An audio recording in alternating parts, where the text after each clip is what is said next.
Good morning friends. आज हम IBS या इरिटेबल बाउल सिंड्रोम की कॉन्स्टिपेटिंग वैरायटी के बारे में बात करेंगे।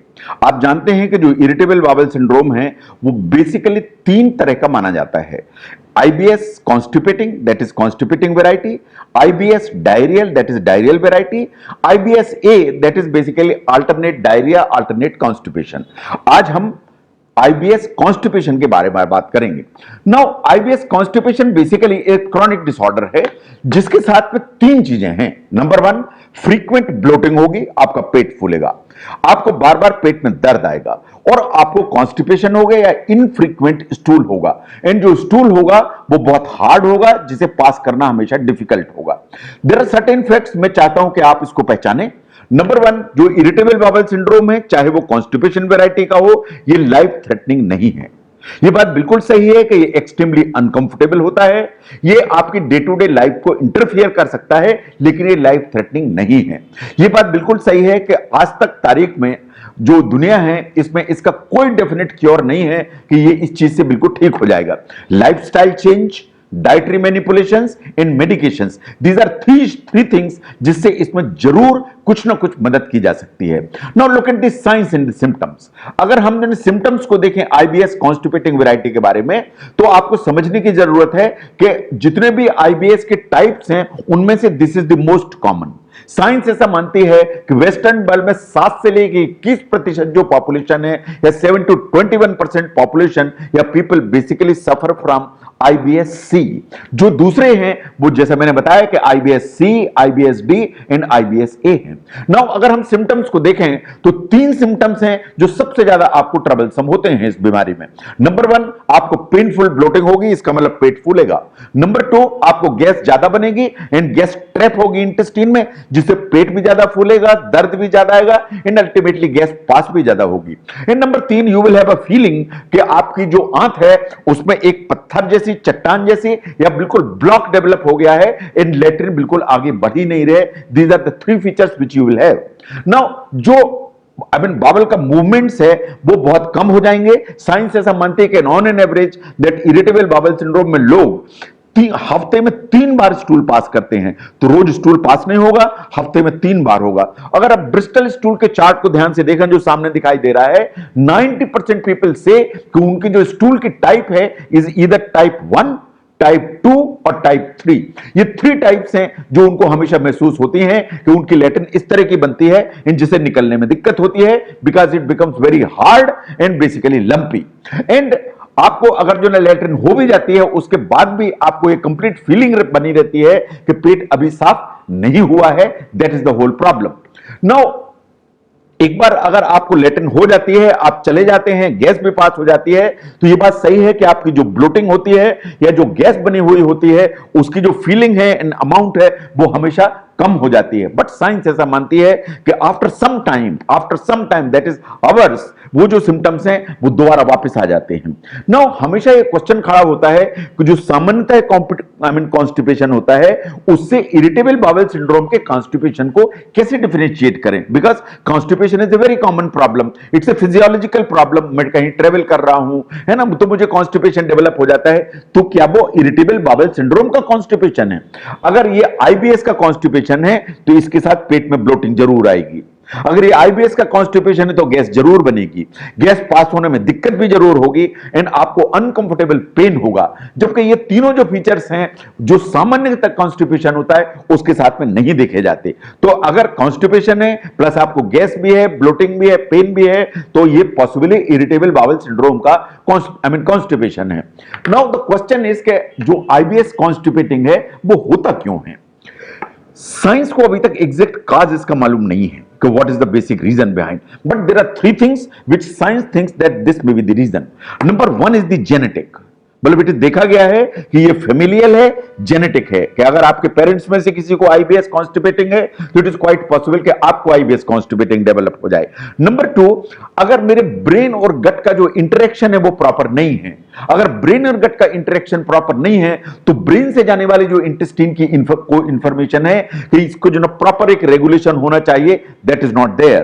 तो अगर ब्रेन गट का इंटरेक्शन प्रॉपर नहीं है तो आपको आईबीएससी डेवलप हो जाएगा। नंबर 3, अगर आपके इंटेस्टाइन में लो ग्रेड इन्फ्लेमेशन होते हैं तो उसके चलते इम्यूनोलॉजिकल चेंजेस होते हैं। साइंस ऐसा मानती है कि जो इम्यूनोलॉजिकल जो चेंजेस हैं ये भी शायद जो irritable bowel syndrome of the constipating variety इसके लिए जिम्मेदार हैं। नाउ अगर आपको इरिटेबल बाउल सिंड्रोम है और वो कॉन्स्टिपेटिंग वैरायटी का है और आप डॉक्टर को कंसल्ट करने के लिए जाते हैं तो वास्तव में आपकी डायग्नोसिस के लिए क्या किया जाता है? सबसे पहले तो आपको समझने की जरूरत है कि ऐसा कोई दुनिया में टेस्ट नहीं है कि ये टेस्ट किया जाएगा और आईबीएस कॉन्स्टिपेटिंग कंफर्म हो जाएगा। नंबर 2, हम कुछ इन्वेस्टिगेशन जरूर करते हैं। उन इन्वेस्टिगेशन का जो पर्पस है वो इरिटेबल बाउल सिंड्रोम को कंफर्म करना नहीं है, उनका पर्पस है कि दूसरी जो बीमारियां जो इरिटेबल बाउल सिंड्रोम को मिमिक करते हैं उन्हें एक्सक्लूड किया जाए। बट लार्जली जो इरिटेबल बाउल सिंड्रोम की जो डायग्नोसिस है in only based on the clinical and physical examination. Now अगर आप डॉक्टर को दिखाने जाते हैं तो कुछ चीजों को ध्यान देने की जरूरत है। नंबर 1, आपको अपने सिम्टम की एक डायरी मेंटेन करने की जरूरत है कि आपको कॉन्स्टिपेशन कितना और किस तरह का है, नंबर 1। नंबर 2, आपको timing and severity of the pain को ऑब्जर्व करने की जरूरत है, नोट करने की जरूरत है। नंबर 3, आपको इस सीवियरिटी ऑफ द ब्लोटिंग को नोट करने की जरूरत है कि आपको खाने के पहले होती है, खाने के बाद होती है, सवेरे होती है, आफ्टरनून में होती है, इनकी रिलीफ कैसे होती है। तो आप ब्लोटिंग के पूरे कैरेक्टरिस्टिक्स को नोट करने की जरूरत है।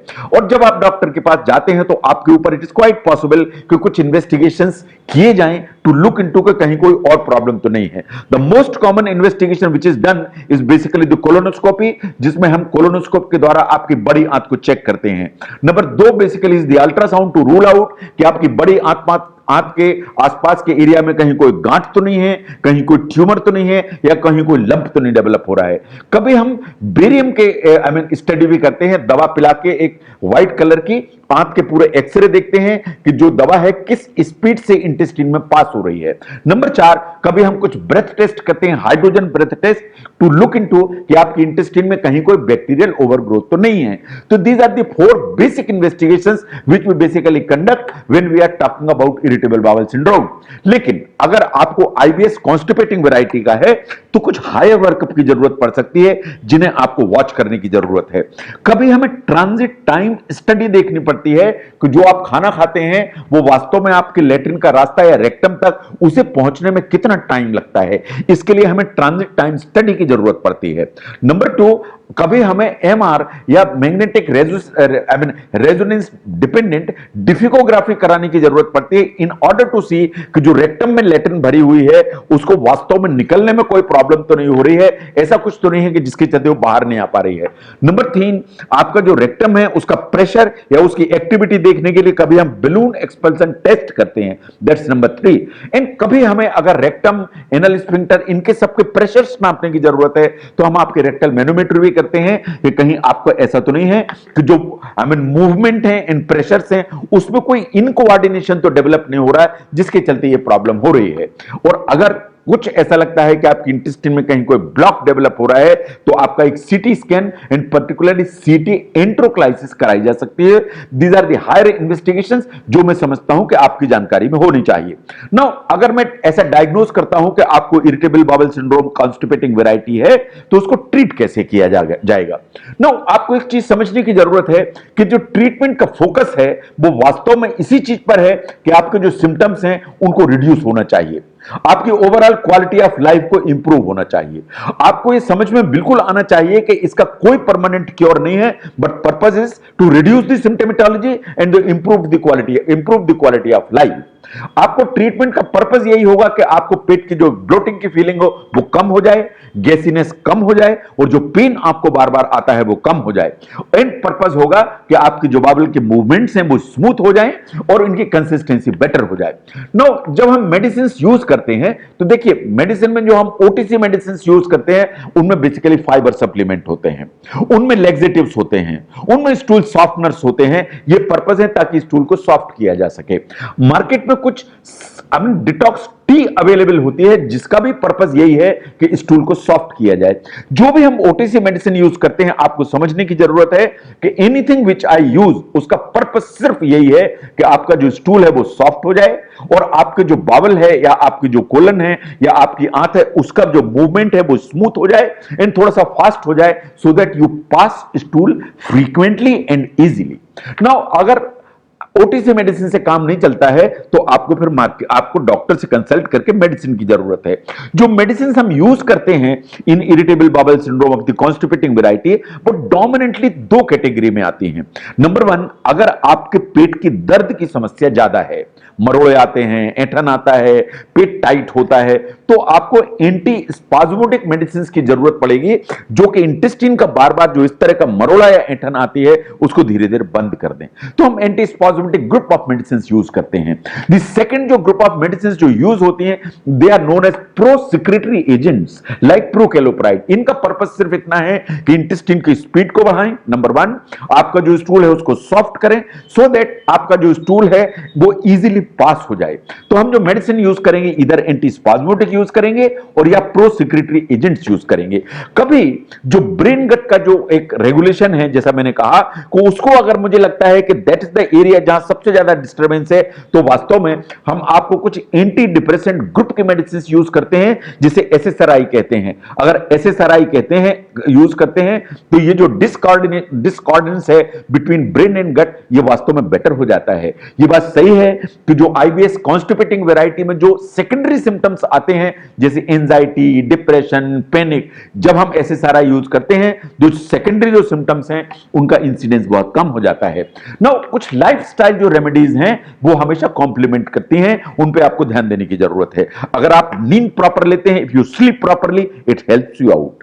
अगर आप एक्सरसाइज रोज करते हैं, इट हेल्प्स यू आउट। अगर आप स्ट्रेस को रिड्यूस कर लेते हैं, तो आईबीएस जो कॉन्स्टिपेशन है वो हमेशा नीचे की तरफ चला जाता है। और अगर कोई भी अंडरलाइंग इन्फ्लेमेशन है, उसे आप अगर ट्रीट करते हैं, तो आईबीएस में आपको हेल्प मिलती है। इसका मतलब यह है कि लाइफस्टाइल जो रेमेडीज हैं वो आपको जरूर हेल्प करती हैं। नाउ नेक्स्ट क्वेश्चन पूछा जाता है, क्या डाइट में चेंज करने से फर्क पड़ेगा? जरूर पड़ेगा। जहां तक फाइबर का सवाल है, उसको सप्लीमेंट करने से फर्क पड़ेगा। आप जानते हैं कि फाइबर दो तरह के होते हैं, one is fibre soluble fibre, another is insoluble fibre. सबसे पहले आप सॉल्युबल फाइबर बढ़ाइए। सॉल्युबल फाइबर कहां मिलेगा? आपको ओट्स में मिलेगा, आपको बार्ले में मिलेगा, आपको फ्लैक्स सीड्स में मिलेगा। आप पहले सबसे सॉल्युबल फाइबर बढ़ाइए, इससे आपका जो स्टूल है सॉफ्ट होगा एंड प्रॉपर्ली पास होगा। अगर आप समझते हैं कि you are tolerating soluble fibres better, तो फिर आप धीरे धीरे इनसॉल्युबल फाइबर्स को भी इंक्लूड करिए अपनी डाइट में। आपको इनसॉल्युबल फाइबर्स कहां से मिलेंगे? आपको वेजिटेबल से मिलेंगे, आपको फ्रूट से मिलेंगे, आपको होल ग्रेन से मिलेंगे। आप इनको इस्तेमाल करेंगे तो स्टूल का वॉल्यूम बढ़ेगा, स्टूल सॉफ्ट होगा एंड उसको पास करने में डिफिकल्टी कम होगी एंड इजीली पास होगा। Now there are some structured diets also which are available for the treatment of irritable bowel syndrome. Now जैसे सबसे इंपॉर्टेंट जो डाइट यूज होती है is basically the FODMAP diet. इस इज बेसिकली अ डाइट जिसमें हमें बहुत सारे कार्बोहाइड्रेट या स्टार्च हैं जो कि हमारी इंटेस्टाइन डाइजेस्ट नहीं कर पाती है, उनको अवॉइड करने की जरूरत पड़ती है। साइंस ऐसा मानती है कि अगर आपने आईबीएस के ट्रीटमेंट के लिए FODMAP डाइट को चूज किया, तो वास्तव में इसको आपको 6 वीक्स की ट्रायल देने की जरूरत है। इन 6 वीक्स के ट्रायल के बाद अगर आप समझते हैं दैट यू आर बेटर, तो फिर इसमें से एक एक कंपाउंड को ग्रेजुअली इंट्रोड्यूस करने की जरूरत पड़ती है। जो FODMAP डाइट है उसके बहुत सारे अलग अलग कंपोनेंट्स हैं जो हमें अलग करने की जरूरत पड़ती है। कुछ स्वीटनर्स हैं जो हमें अलग करने की जरूरत पड़ेगी। देयर आर सर्टेन फ्रूट्स जो आपको अलग करने की जरूरत पड़ेगी। आपको डेयरी पूरी तरह से अलग करने की जरूरत पड़ेगी, व्हीट को अलग करने की जरूरत पड़ेगी, गार्लिक अनियन को पूरी तरह से अलग करने की जरूरत पड़ेगी। इनफैक्ट कुछ बीन्स हैं, लेग्यूम्स हैं, उनको भी अलग करने की जरूरत पड़ेगी। इन 6 हफ्ते के बाद अगर आप समझते हैं कि FODMAP डाइट से आपकी इरिटेबल बाउल सिंड्रोम के सिम्टम्स डेफिनेटली कम हुए हैं, तो उसको फिर 6 वीक्स के बाद ग्रेजुअली री इंट्रोड्यूस करने की जरूरत है। अगर हम मोटे तौर पे देखें इरिटेबल बाउल सिंड्रोम को, तो जितने भी आईबीएस के टाइप्स हैं उसमें से this is the most common type. It is important कि जो आईबीएस की सिम्टोमेटोलॉजी है उसके जो सिम्टम्स आप मार्क करते हैं या ऑब्जर्व करते हैं उसको नोट करें। आप अपने बावल मूवमेंट की फ्रीक्वेंसी देखें, आप पेन एपिसोड्स की सीवियरिटी देखें, आप ब्लोटिंग की टाइमिंग देखें एंड सीवियरिटी देखें। एंड आप समझते हैं कि कोई भी स्पेसिफिक डायग्नोस्टिक टूल नहीं है, यह वास्तव में उस तरह की बीमारी है जिसमें हम इन्वेस्टिगेट करते हैं कि दूसरी बीमारियों को एक्सक्लूड करने के लिए। आप जानते हैं कि जहां तक ट्रीटमेंट का सवाल है, आपके सामने जो ऑप्शंस हैं वो ऐसे हैं कि आपको लाइफस्टाइल चेंज करने की जरूरत है, आपको डाइट पर ध्यान देने की जरूरत है, आपको एक्सरसाइज रेगुलरली करने की जरूरत है। इन सब के बावजूद भी आप समझते हैं कि आईबीएस डिसेपियर नहीं हो रहा है, तो आपको डॉक्टर से कंसल्ट करने की जरूरत है, because there are certain medicine which definitely help you out. And last is कि अगर इस सब के बावजूद आप समझते हैं कि कुछ ऐसे सिम्टम्स हैं जो आपको बॉदर कर रहे हैं, जैसे कि अगर आपका वेट लॉस हो रहा है, आपको जो लैट्रिन है उसमें कभी ब्लड दिखाई दे रहा है, आपको दर्द के साथ में वॉमिटिंग हो रही है, या आपको ऐसा लगता है कि पेट में कहीं कोई गांठ फील हो रही है या खून की कमी हो रही है, तो ये कुछ ना कुछ अंडरलाइंग बीमारी के संकेत हैं। अगर ऐसा है तो आपको अपने डॉक्टर से कंसल्ट करने की जरूरत है। तो इरिटेबल बाउल सिंड्रोम जो कॉन्स्टिपेटिंग वैरायटी है is the most common problem. And इसमें अगर अलार्म सिम्टम्स नहीं है तो इसको इजीली ट्रीट किया जा सकता है with the help of the home remedies, lifestyle changes and with सब मेडिकेशंस। लेकिन अगर आपको लगता है कि अलार्म सिम्टम्स आए तो आपको अपने डॉक्टर को कंसल्ट करने की जरूरत है।